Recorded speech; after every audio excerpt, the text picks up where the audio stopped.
Hello, Cherie Hanson here. Our weather is improving. We're moving into spring. I noticed that one purple crocus is poking up in the yard.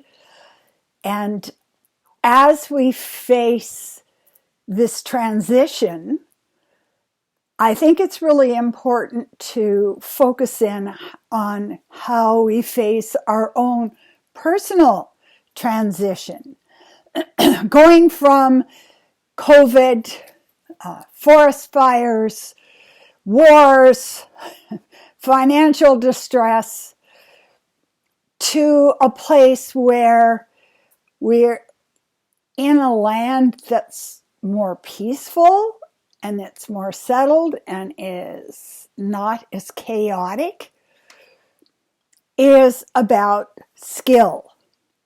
And I really wanted to talk about skill today. It really came to me that this is something that I've noticed in my long life, looking at myself and at other people. The language of optimism can be as foreign to us as Urdu. What I'm saying is that we have to work with our mind. We have to work with our thoughts. We have to work with the concepts that we live within. It's like a suburb, and you have your house. I saw somebody the other day said that they had an on-order house. They had to put the walls up themselves and that kind of thing, but it came in a kind of giant flat pack. Well, you have something under construction. You always have something under construction. You may not notice it until 10 years later, but we're always building out from what we're thinking and from what we're feeling. So how do you learn the language of optimism? I'm not talking about a spiritual bypass. I'm not talking about, you fall off a mountainside and horrific things happen to you and as you're falling through the air before you get impaled by a rock or something, oh, it's just great. It's wonderful. Look, I'm flying. No, that's not what I'm talking about. I'm talking about watching your thoughts carefully and accepting the fact you're human. That's the first step. That's the absolute first step. What am I thinking? What am I thinking right now? And the next step is to trace it down. Is this a trigger from my childhood?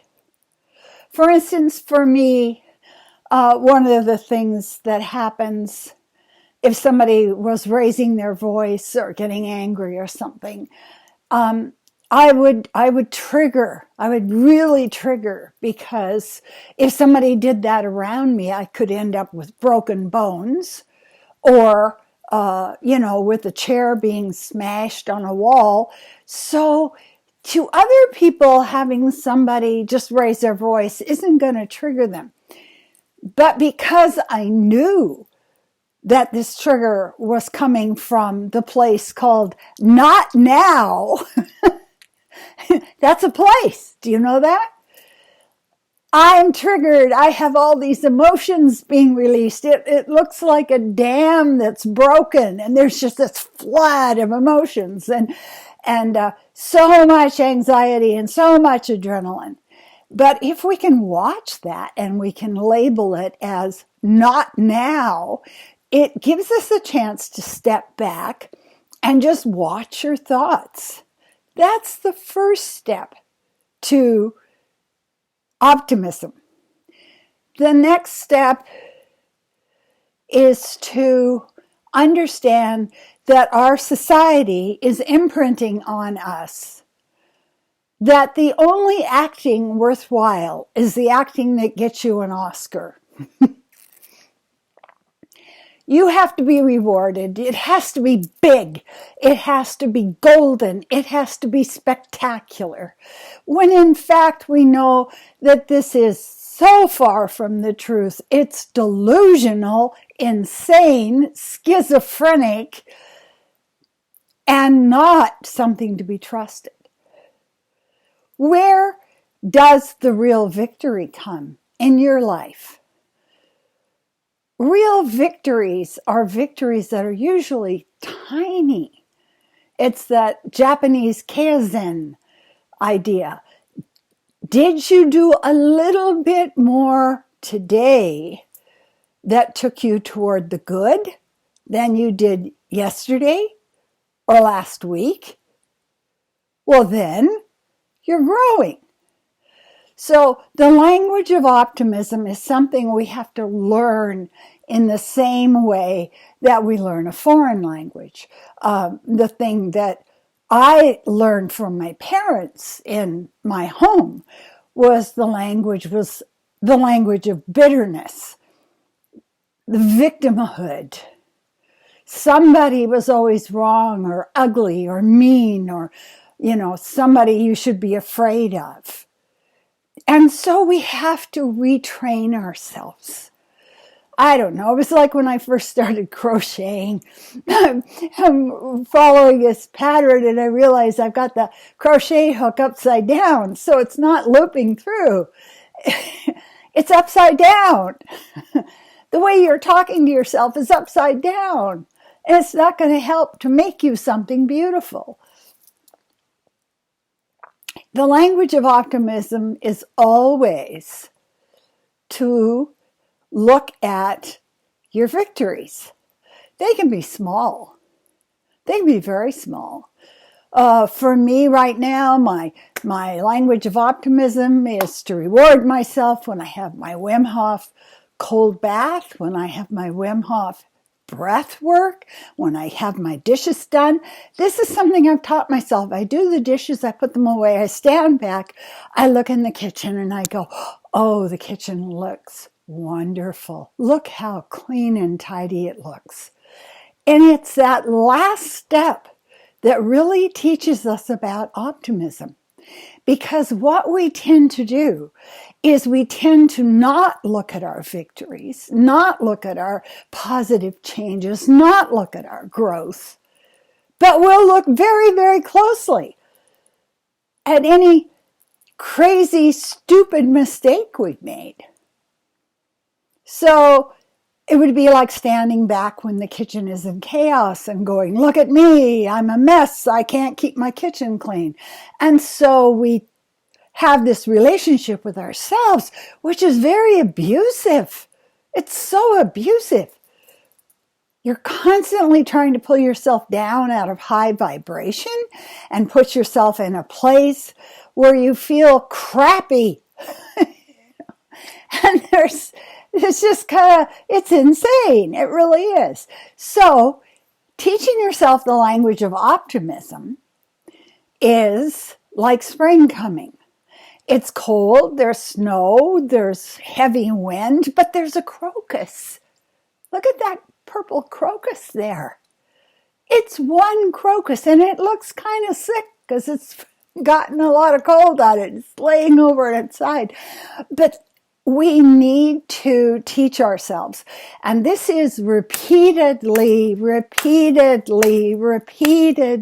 coming in and telling ourselves the things that we're doing that demonstrate that we're effective in the world. And that's the bottom line. I am effective in the world because I did my dishes. I am effective in the world because my cat is happy. I am effective in the world because I have put these YouTube videos up and help people. So it can be the smallest thing. And one of the things that's happened to me since I've started retraining my mind is I will lean over and pick up a label or a piece of paper on the carpet or something like that. And then I'll stand up and look at it and say, oh, the carpet looks really good. There's nothing on it. You're doing a good job of keeping your house in order.